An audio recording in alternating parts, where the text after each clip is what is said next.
Analytical method test for functions. ठीक है भाई, हमने अभी तक बात की थी कि हम कैसे पहचाने कि कोई भी जो आपको गिवन रिलेशन है वो फंक्शन है या नहीं, है ना। तो हमने अगर वो ऐसे दो सेट्स गिवन है ऐसे, तो हमने कैसे पता किया था कि एक इनपुट के लिए दो आउटपुट नहीं होने चाहिए, है ना, और इनपुट सेट में यानी कि डोमेन वाले सेट में कोई भी एलिमेंट खाली नहीं होना चाहिए। सही बात है, यही पढ़े थे। ओके, जो वर्टिकल लाइन टेस्ट हमने किया था, ग्राफिकल मेथड किया था ना, कैसे टेस्ट करते हैं, वर्टिकल लाइंस बनाई थी, सारे के सारे कितने पॉइंट्स पे कट करनी चाहिए, एट मैक्स 1 पॉइंट पे कट करनी चाहिए। सही बात है। ओके, अब एनालिटिकल मेथड है, तो मैं कहता हूं अगर y is equal to fx type आप कन्वर्ट कर रहे हैं, है ना, यहाँ पे आउटपुट क्या है y और इनपुट क्या है x, एक इनपुट के लिए एक ही आउटपुट आना चाहिए, यस और नो। ठीक है, तो अगर आपके सामने कभी आ जाए y is equal to plus minus something something, तो इसका मतलब क्या है कि एक बार जब यहाँ पे हम x इनपुट करते हैं तो एक बार प्लस वैल्यू आ रही है और एक बार माइनस वैल्यू आ रही है, यानी कि एक इनपुट के लिए दो आउटपुट मिल रहे हैं आपको, जो कि एक कॉन्ट्रडिक्शन हो जाएगा फंक्शन की डेफिनेशन के हिसाब से, है ना। तो यानी कि कभी भी यहाँ पे प्लस माइनस का सिंबल नहीं आना चाहिए। ठीक है, क्लियर हो रही है बात, करना क्या है अपने को। ठीक है, तो हम क्या बोलेंगे, देखिए, for one input we should only get one output. For one input we should only get one output.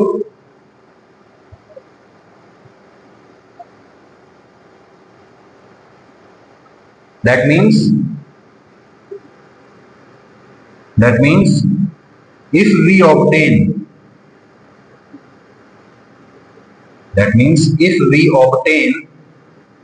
y is equal to plus minus fx, y is equal to plus minus fx, अगर ऐसा हमको मिल रहा है तो इसका मतलब क्या है, it is not a function. If we obtain y is equal to plus minus fx then it is not a function,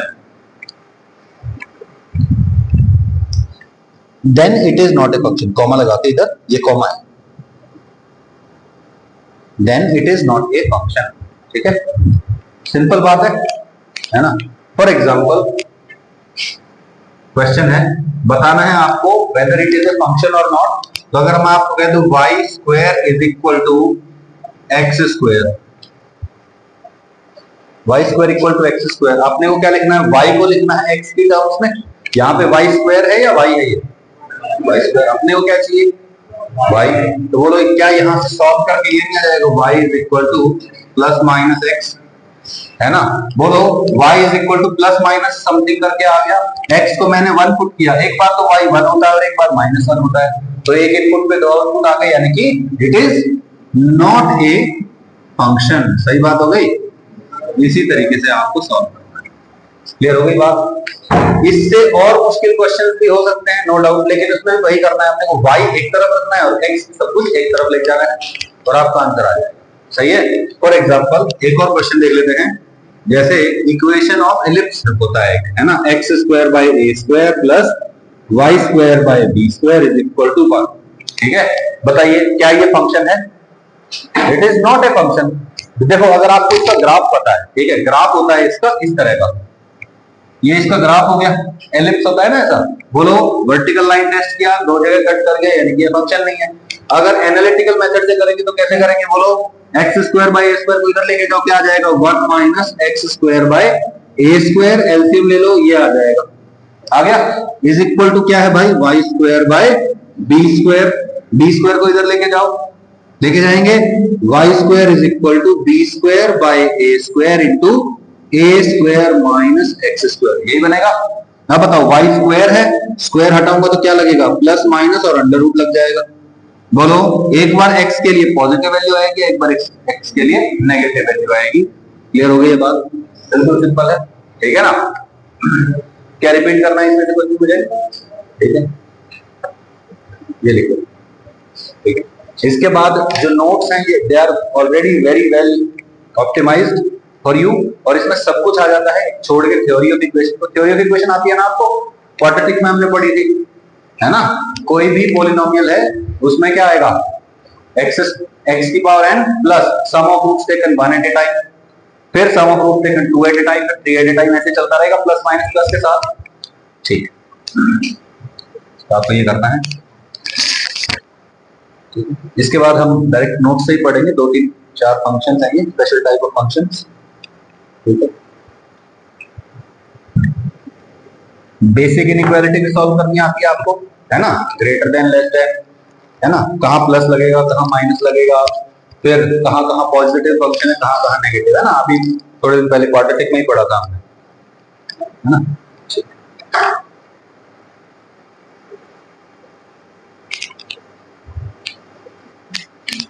not a function है, फंक्शन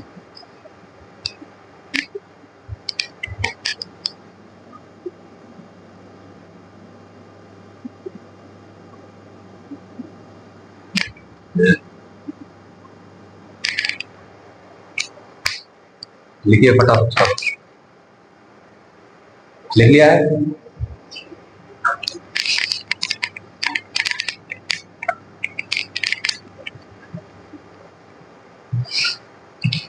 ऑलराइट,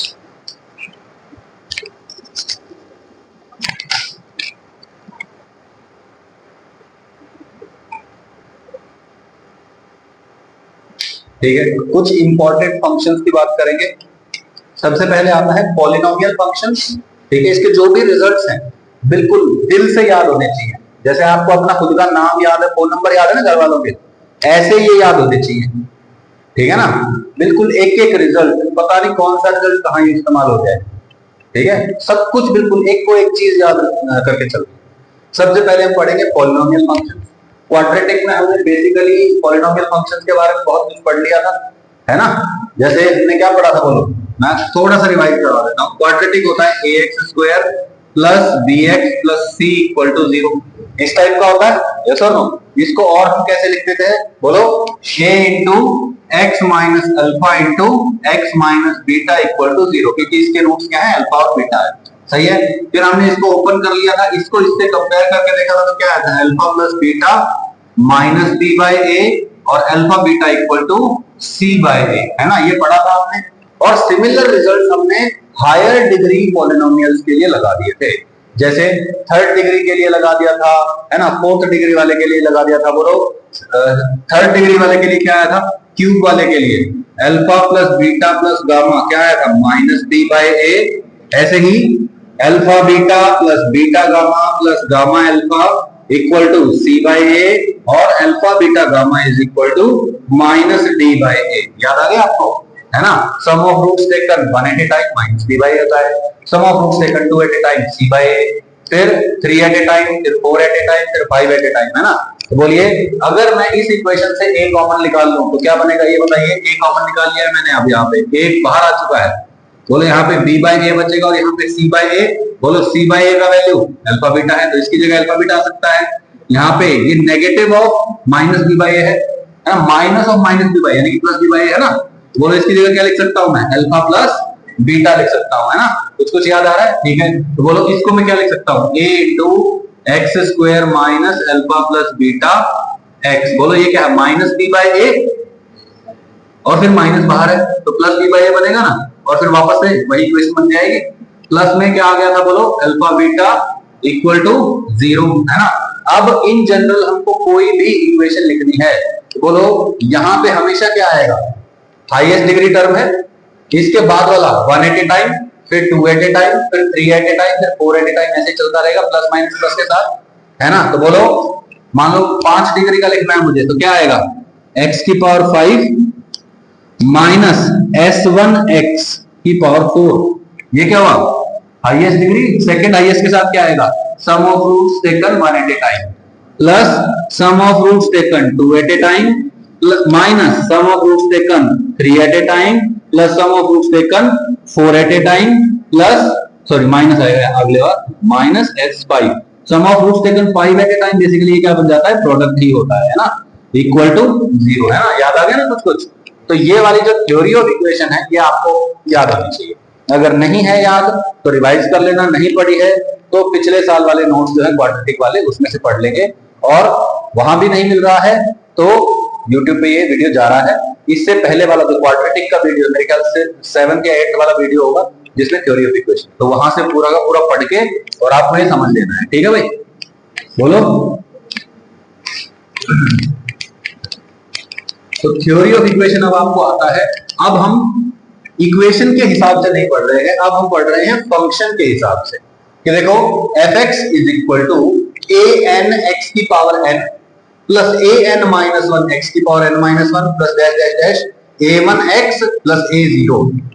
ये जो पूरी की पूरी यहां से लेके यहां तक की जो वैल्यू है दिस इज fx, और fx क्या होता है y के बराबर, यानी कि ये पूरी की पूरी जो है ये वैल्यू y एक्सिस के अलॉन्ग प्लॉट की गई है, और x क्या है इंडिपेंडेंट वेरिएबल है ना, x हम इनपुट दे रहे हैं और इसके हिसाब से y वैल्यू बन जाता है विच इज द आउटपुट। समझ में आया ना? ठीक है। अब x हम जैसे जैसे चेंज करेंगे वैसे वैसे y का वैल्यू चेंज होगा।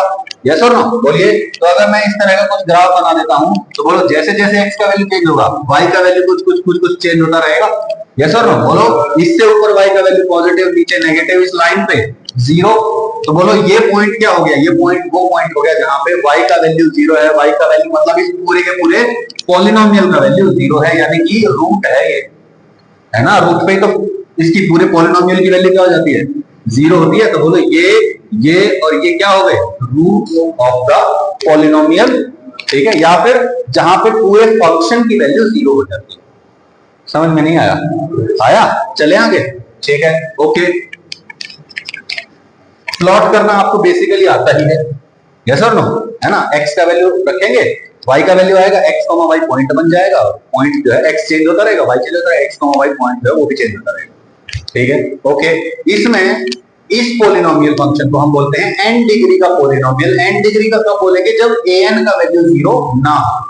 ठीक है ना। तो an is not equal to 0, और जो ये ai है मतलब an minus 1, an minus 2, a2, a1, a0 ये सब क्या है, this is the real number. ठीक है, ये क्या होने चाहिए भाई, रियल नंबर होने चाहिए, ये इमेजिनरी नंबर नहीं होने चाहिए कि यहाँ पे लिख दिया आयोटा x की पावर 4, ऐसा नहीं चलेगा।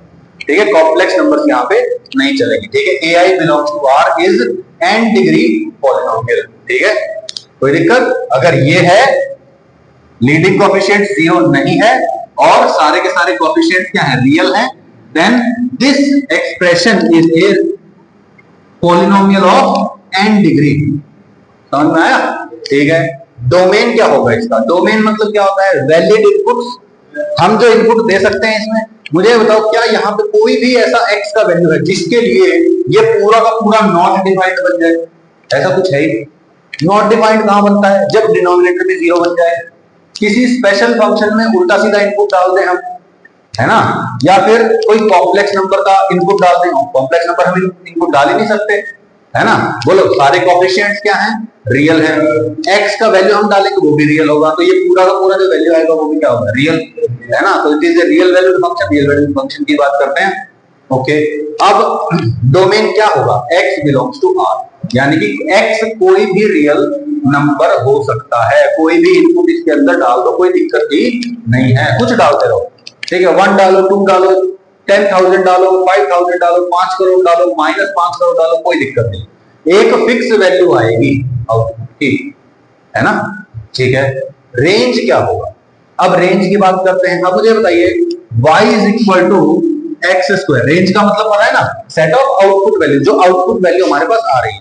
ठीक है, y is equal to x square function की बात करते हैं। ये देखिए यहां पे इस तरह का ग्राफ बनता है, डिग्री कितनी है, अच्छा। y is equal to x cube वाले फंक्शन की बात करते हैं, बोलो ग्राफ कुछ इस तरह का होता है ना।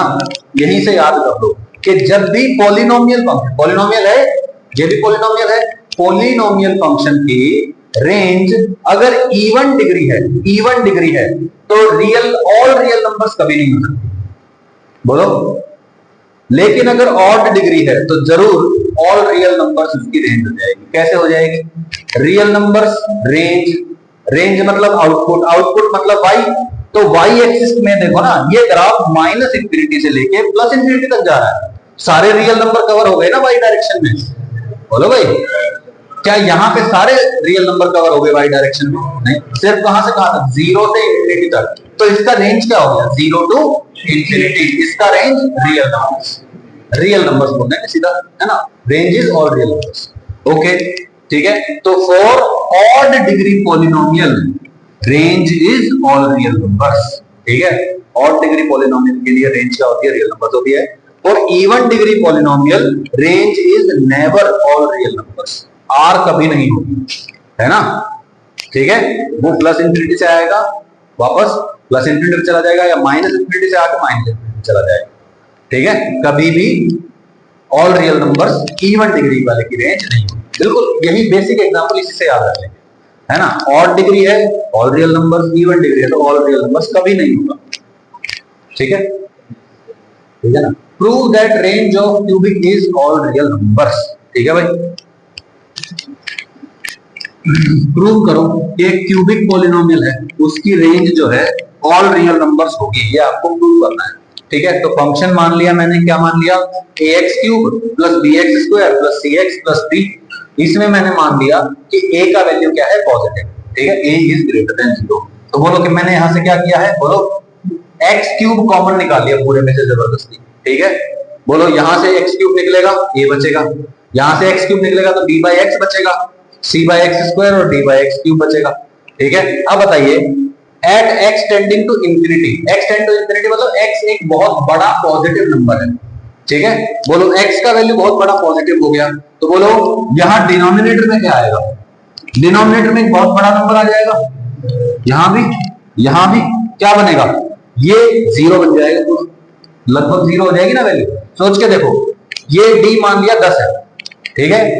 x क्यूब, x को मैंने रखा 5 करोड़, 5 करोड़ का क्यूब तो बहुत बहुत बड़ा हो जाएगा, और 10 डिवाइड बाय 5 करोड़ का क्यूब बहुत ही छोटी वैल्यू है, 0.0, पता नहीं कितने जीरो लगेंगे, यस और नो।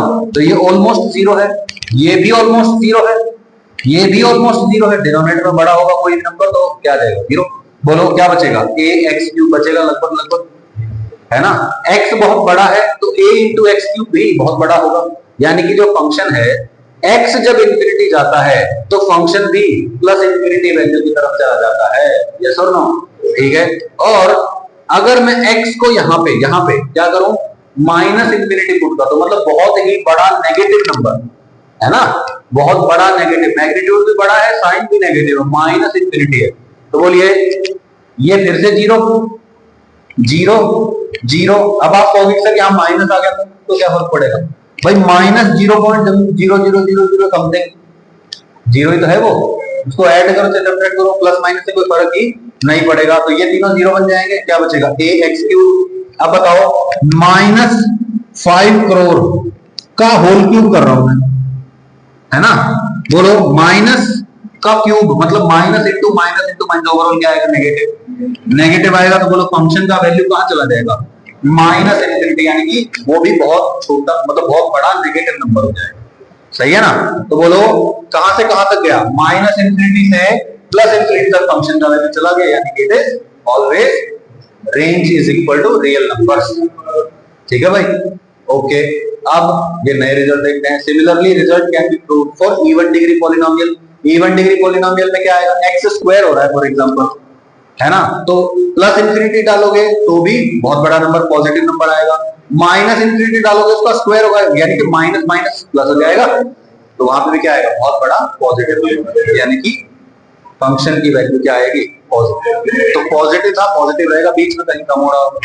तो ओवरऑल ऑल रियल नंबर्स तो रेंज कभी नहीं आई ना, क्या माइनस इंफिनिटी पे पहुंचेगा इवन डिग्री वाला, नहीं, यानी कि उसका रेंज कभी भी रियल नंबर्स नहीं होगा, नेवर। ओके, अब ग्राफ की शक्ल की बात करते हैं, ठीक है। ये देखो एक्स स्क्वायर वाला ग्राफ था, ऐसा ग्राफ था, है ना। ओके, अब मैं एक क्यूबिक ग्राफ बनाता हूं, ठीक है, जनरल एक्स क्यूब वाला नहीं, इस तरह का ग्राफ बन सकता है, हाँ सर बन सकता है। देखो 1 2 3 रूट्स हैं क्यूबिक के, जनरली रियल रूट्स अगर हैं तो 3 ही रूट होते हैं, तो 1 2 3 है, माइनस इंफिनिटी से प्लस इंफिनिटी जा रहा है, सही है। अच्छा, तो मुझे बताओ ये जो ग्राफ है ये कितनी बार घूम गए मतलब डायरेक्शन चेंज कर ली इन्होंने। ये देखो एक्स स्क्वायर है, पावर कितनी है 2। कितनी बार ये ग्राफ घूम जाएगा, एक बार ये डायरेक्शन चेंज करेगा। ओके, ये क्यूबिक है, ax cube plus bx square plus cx plus d वाला है। बोलो क्या आएगा, एक बार घूम गया, दो बार घूम गया। पावर की 3 तो कितनी बार घूम गया, 2 बार। पावर 4 होगी तो कितनी बार घूम सकता है, ज्यादा से ज्यादा 3 बार। पावर 10 है तो मैक्सिमम कितनी बार टर्न्स लेगा, 9 टाइम्स, ठीक है ना।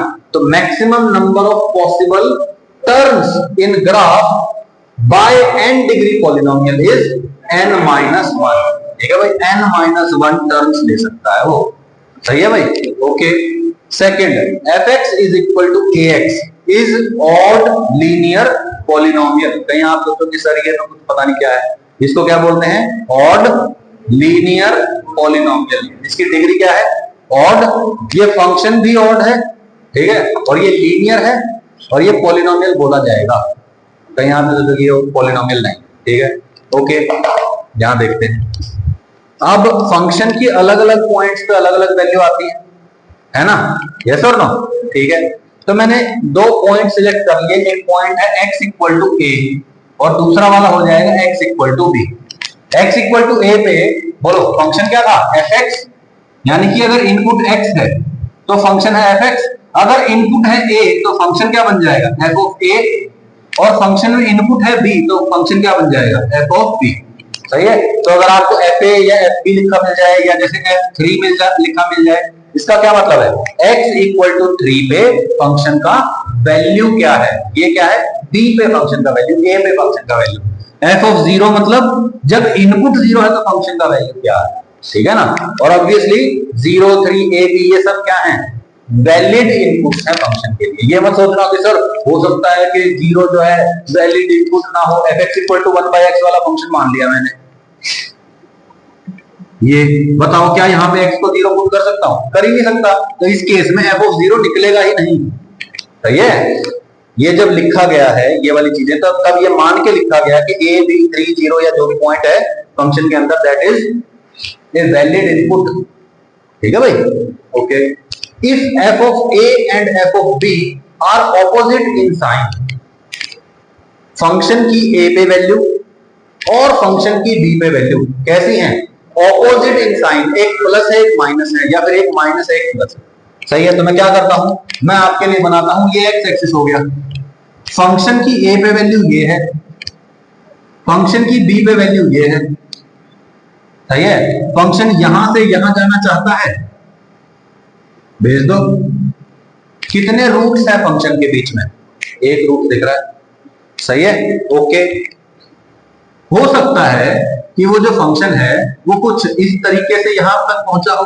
अब कितने रूट्स हो गए, 3 हो गए ना। अच्छा, अब ऐसे ही अगर मैं दूसरा वाला केस बोलता हूं, बोलो अब कितने रूट्स हो गए, 1, 2, 3, 4, 5, या तो 1 है या 3 है या फिर 5 है।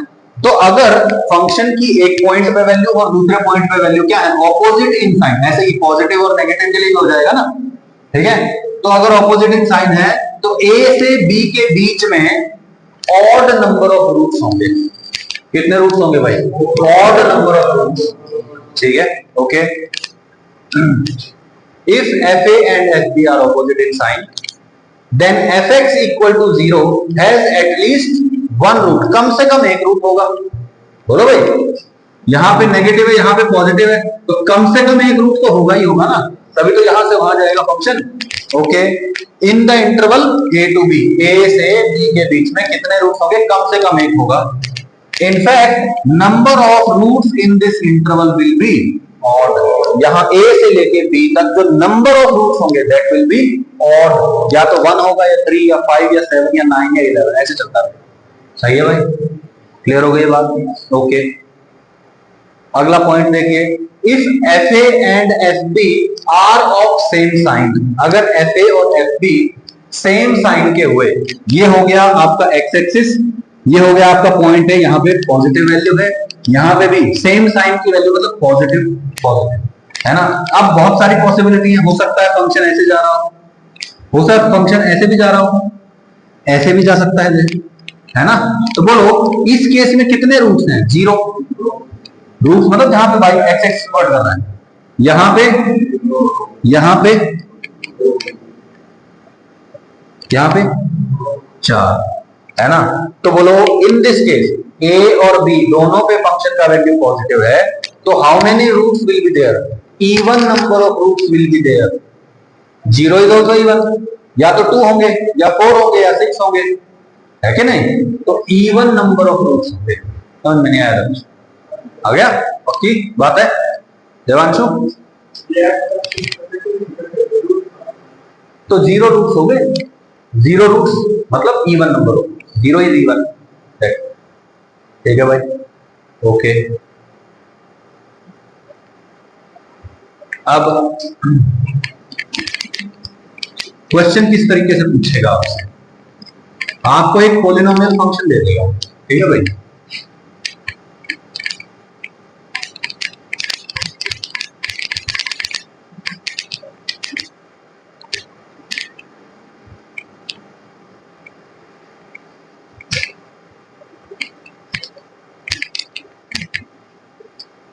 देखिए F X equal to x cube plus X square minus 1, ठीक है, फंक्शन है, फंक्शन देखिए एफ एक्स, ओके। अब फंक्शन की 1 पे वैल्यू निकालिए, 1 पे वैल्यू मतलब x को 1 पुट कर दो, 1 क्यूब प्लस 1 स्क्वायर माइनस 1, ये कट जाएगा, 1 बचेगा, एफ 1 इक्वल टू 1 आ गया। एफ ऑफ 0 निकाल दो, 0 0 और ये माइनस 1, तो एफ ऑफ 0 क्या आ जाएगा? -1। तो बोलो 0 पे फंक्शन का वैल्यू क्या है? नेगेटिव -1 है। और 1 पे फंक्शन का वैल्यू कितना है? 1 पे फंक्शन का वैल्यू क्या है? 1 पे फंक्शन का वैल्यू है 1, यानी कि वो पॉजिटिव है ना। तो बोलो 0 और 1 के बीच में कम से कम एक रूट जरूर होगा। समझ में नहीं आया? सो 1 रूट लाइज बिटवीन 0 एंड 1, सही है, 0 और 1 के बीच में। तो हम क्या करते हैं, हम इन दोनों का ना एवरेज पॉइंट ले लेते हैं, 1/2 ले लिया। अब मैं फंक्शन की 1/2 पे वैल्यू निकालूंगा। फंक्शन की 1/2 पे वैल्यू निकाली, कितनी आई? -5/8, मतलब क्या आया? नेगेटिव, मतलब यहां पे फंक्शन का वैल्यू नेगेटिव है, सही है। अब 0 को भूल गया मैं, क्या आ गया? 1/2 पे वैल्यू नेगेटिव, 1 पे वैल्यू पॉजिटिव, तो यहां से यहां के बीच में कम से कम एक बार तो क्रॉस करेगा, यानी कि एक रूट होगा। तो अब आप और एक्यूरेटली बोल सकते हैं, सो 1 रूट लाइज बिटवीन 1/2 एंड 1, कम से कम एक रूट जो है 1/2 और 1 के बीच में, ठीक है। आप इंजीनियरिंग करेंगे तो वहां पे सीखेंगे ये न्यूटन्स लॉ का, न्यूटन रॉप्सन मेथड बोलते हैं इसको। जिसका रूट नहीं पता, रूट निकालेंगे कैसे? एक पॉइंट पे वैल्यू निकालो, दूसरे पे वैल्यू निकालो, अगर ऑपोजिट साइन की आ गई और उनके बीच में एक रूट है, फिर एवरेज पॉइंट ले लो, 1/2 ले लिया, तो 1/2 पे वैल्यू नेगेटिव आ गई, तो मतलब 1/2 और 1 के बीच में है। अगर 1/2 पे मान लो पॉजिटिव वैल्यू आ जाती, 0 पे क्या था? नेगेटिव, 1/2 पे है पॉजिटिव, तो एक रूट कहां होगा? 0 और 1/2 के बीच में, सही है। अब रूट फाइंड करना है मुझे, तो मैं क्या करूंगा? 0 और 1/2 का भी एवरेज ले लूंगा, 1/4 पे वैल्यू निकालूंगा। अगर मान लो यहाँ नेगेटिव आ गई, मतलब 1/4 और 1/2 के बीच में है। अगर यहाँ पॉजिटिव आ गई तो बोलो ये नेगेटिव है, ये पॉजिटिव है, तो 0 और 1/2 के बीच में। इस तरीके से चलता है, ठीक है। हमारे लिए इतना इंपॉर्टेंट नहीं है, लेकिन आपको एक बेसिक आइडिया लग गया कि कहां से कहां तक हमको कितने रूट्स मिलेंगे, सही है बात। ये देखिए, ये बहुत ही अच्छा और बहुत ही इंपॉर्टेंट रूल है, ठीक है। If f(x) be a polynomial and satisfying following f(x) plus f of 1/x is equal to f(x) into f of 1/x। दरअसल ये क्या दे दिया एकदम से, फंक्शन की x पे वैल्यू और फंक्शन की 1/x पे वैल्यू, इनको जोड़ दो तो ये किसके बराबर आती हैं? इन्हीं वैल्यूज को मल्टीप्लाई करने से जो आ रहा था उसके बराबर, सही है। तो अब आपको बताना है कि भाई फंक्शन की फलाने पॉइंट पे वैल्यू क्या होगी, फंक्शन f कैसा होगा, ठीक है। तो इसमें आपको बस सीधा सीधा याद रख लेना है, ठीक है। f(x) plus f of 1/x अगर f(x) into f of 1/x के बराबर है, फंक्शन की x पे वैल्यू प्लस फंक्शन की 1/x पे वैल्यू, इनको ऐड कर दो या फिर इनको मल्टीप्लाई कर दो, बात एक ही है, दोनों सेम वैल्यू आती है। For all x belongs to R, x की हर एक रियल वैल्यू के लिए ये वैलिड है, तो वो फंक्शन कैसा नजर आता है? या तो वो फंक्शन होगा 1 प्लस एक्स की पावर n टाइप का, या फिर वो फंक्शन होगा 1 माइनस एक्स की पावर n का। ठीक है, इनकी शक्ल ऐसी ही होगी भाई। एक बार इसके हिसाब से चेक करके देख लो, एक बार इसके हिसाब से चेक करके देख लेंगे। आपका n का वैल्यू आ जाएगा, फिर फंक्शन की किसी भी पॉइंट पे वैल्यू बता सकते, ठीक है ना। n का वैल्यू 1 2 3 4 मतलब इस टाइप का कुछ भी हो सकता है, ठीक है भाई। अच्छा, प्रूफ कैसे किया? हमने क्या किया, fx लिख लिया, पॉलिनोमियल फंक्शन है fx equal to an x की power n, an minus 1 x की power n minus dash dash dash a0, और ऐसे ही f of 1 by x equal to an by x की पावर n। बोलो भाई, x था यहाँ पे, तो अगर 1 by x डालेंगे तो हर जगह x की जगह 1 by x आ जाएगा। तो बोलो 1 by x की होल पावर n, यानी कि x की पावर n डिनोमिनेटर में आ गया, ऐसे ही चलता रहेगा। अब बोलो fx plus f of 1 by x, इनको ऐड करो, एक टर्म बनेगी। fx into 1 by x, f of 1 by x, ये करो तो भी एक टर्म बनेगी। मल्टीप्लाई हर एक को हर एक से करेंगे, फिर कोफिशिएंट कंपेयर करेंगे। आप कोफिशिएंट कंपेयर करेंगे तो क्या आएगा, बाकी तो सारे कोफिशिएंट 0 बनेंगे, a0 की वैल्यू बनेगी 1, यानी कि जो लास्ट वाली टर्म है ये 1 है, कांस्टेंट टर्म इज 1, ठीक है। और an स्क्वायर की वैल्यू आएगी, an स्क्वायर मतलब x की पावर n का जो कोफिशिएंट है, इसकी वैल्यू आती है, या तो मतलब an स्क्वायर बनाएगा, an का वैल्यू आ जाएगा प्लस माइनस, ठीक है। चाहो तो आप सॉल्व करके देख सकते हो, कोई दिक्कत वाली बात नहीं। तो an का वैल्यू कितना आया, प्लस माइनस 1, बाकी सारे 0 है। 1 प्लस माइनस x की पावर n आया ना, आ गया ना, तो fx बन गया आपका। तो आपको ये याद नहीं रखना है, आपको ये याद रखना है कि fx plus f of 1 by x is equal to fx into f of 1 by x है। तो क्या करेंगे, fx equal to 1 plus minus x की पावर n रखेंगे, ठीक है। आपको ये याद नहीं रखना है, ये तो प्रूफ है, आपको ये याद रखना है कि अगर ऐसा है तो या तो फंक्शन की शक्ल ऐसी है या फंक्शन की शक्ल ऐसी है, ये याद रखना है, ये याद नहीं रखना है, ठीक है। क्या याद रखना है, अगर ये कंडीशन ट्रू है तो fx या तो ऐसा होगा या फिर ऐसा, ठीक है। क्वेश्चन देखते हैं अभी। इफ fx, ऐसे कई क्वेश्चन पूछे गए हैं, तो उसमें एनडीए वाले एग्जाम में भी कई क्वेश्चन पूछे गए हैं ऐसे। If fx is a polynomial satisfying fx plus f of 1 by x equal to fx into f of 1 by x and f of 5 is equal to 126, function में जब 5 डाला x की जगह तो 126 आंसर आता है। तो फंक्शन में जब 3 डालेंगे तो क्या आंसर आएगा, देखिए ये कंडीशन है, तो fx की शक्ल कैसी है, 1 प्लस x की पावर n और fx equal to 1 minus x की पावर n, या तो ऐसा है या ऐसा, सही है। अब क्या कर रहा है, फंक्शन में x की जगह 5 डाल दो, कितना बन जाता है 126। तो बोलो f ऑफ 5 इक्वल टू, ये कितना दे रखा है 126, बोलो इसमें x की जगह 5 पुट करो, 1 प्लस 5 की पावर n, 1 को उठा के इधर लेके आओ 125 इक्वल टू क्या बनेगा 5 की पावर n, 5 की पावर कितनी होती है 125, 3, 5 का क्यूब बनता है। तो बोलो n इक्वल टू कितना आ गया 3, है ना। अगर मैं यहां पे पुट करता तो क्या आता, f of 5 is equal to 126 is equal to 1 minus x की, सॉरी 5 की पावर n, सही है। इसको उठा के इधर लेके आओ, इसको उठा के इधर लेके आओ, कितना आएगा 1 माइनस 125, सही है। कितना बनेगा 5 की power n is equal to 1 minus 126 minus 125 बनेगा। ये क्या बन गया भाई, माइनस ऑफ 5 क्यूब। क्या ये इक्वल हो सकते हैं, यहां तो 5 की पावर n है, यहां पे माइनस ऑफ 5 की पावर 3 है, क्या ये इक्वल हो सकता है, नहीं हो सकता, कभी नहीं हो सकता। हाँ, अगर ऐसा होता ना, यहां पे माइनस होता तो तुम बोलते n इक्वल टू माइनस 3, लेकिन यहां पे तो कोई पॉसिबिलिटी ही नहीं है ना, तो यानी कि ये वाला जो है ये नहीं होगा, फंक्शन ये वाला है हमारा। और n का वैल्यू कितना आ गया 3, यानी कि 1 प्लस x की पावर n मतलब 3, ये हो गया आपका fx। फंक्शन पता चल गया, फंक्शन पता चल गया तो फंक्शन की 3 पे वैल्यू निकाल लेंगे, x की जगह 3 पुट करो, 3 का क्यूब 27 प्लस 1 28 आंसर आ जाएगा। समझ नहीं आया, सही है, तरीका है।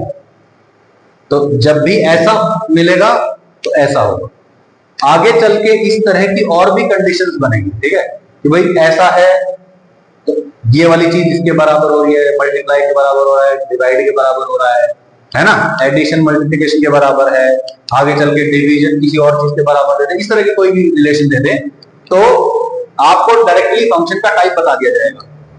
कि ऐसा है तो फंक्शन ऐसा है, ऐसा है तो फंक्शन ऐसा है, ऐसा है तो फंक्शन ऐसा है।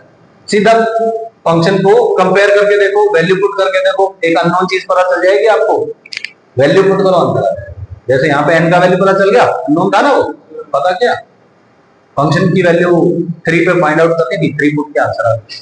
सही है भाई, फंक्शनल रूल बोलते हैं इसको, है ना। फंक्शनल रूल, फंक्शनल रूल क्या होता है कि जब फंक्शन की वैल्यू कुछ इस तरीके से एसोसिएटेड होती है तब उसको बोलते हैं फंक्शनल रूल। जैसे फंक्शन का 1 पे वैल्यू क्या है, फंक्शन का 1 पे वैल्यू इतना है, फंक्शन का 2 पे वैल्यू इतना है, फंक्शन का 3 पे वैल्यू इतना है। फंक्शन ना हमेशा इस कंडीशन को फॉलो करता है, तो बताओ फंक्शन का 7 पे वैल्यू क्या हो। इस तरह के क्वेश्चन आगे चल के आएंगे, ठीक है। फंक्शनल रूल बोलते हैं।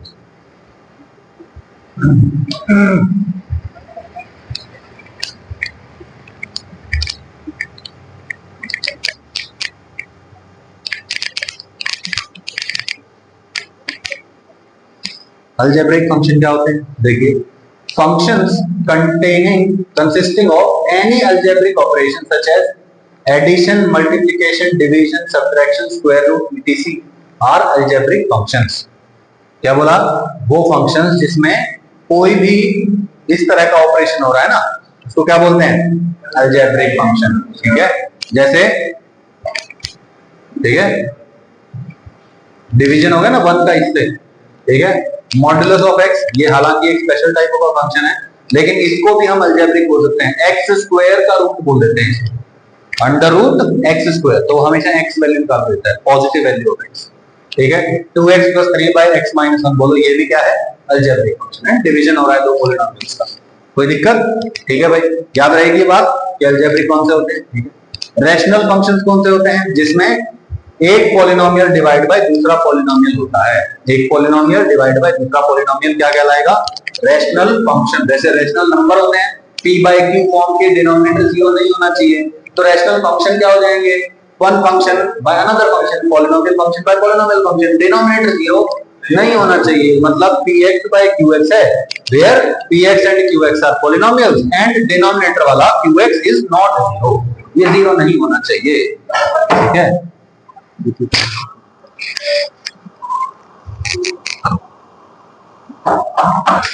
और टाइम से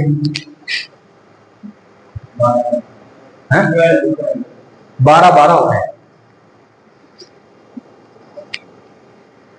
तो आप लोग यहां से लिखेंगे, है ना, सम इंपॉर्टेंट फंक्शन से, है ना, 20 मिनट में मेरे ख्याल से लिख लेंगे, ठीक है। तो इसको थोड़ा सा अगर मैं छोटा कर दूं, थोड़ा होगा, तो आप लोगों को दिखाई दे रहा है, लिख लेंगे सही सही, गलती तो नहीं करेंगे, चलिए लिख लीजिए, है ना। जब भी इधर वाला पार्ट हो जाए तो आप क्या करेंगे, इधर आके राइट एरो, और फिर और राइट एरो नहीं,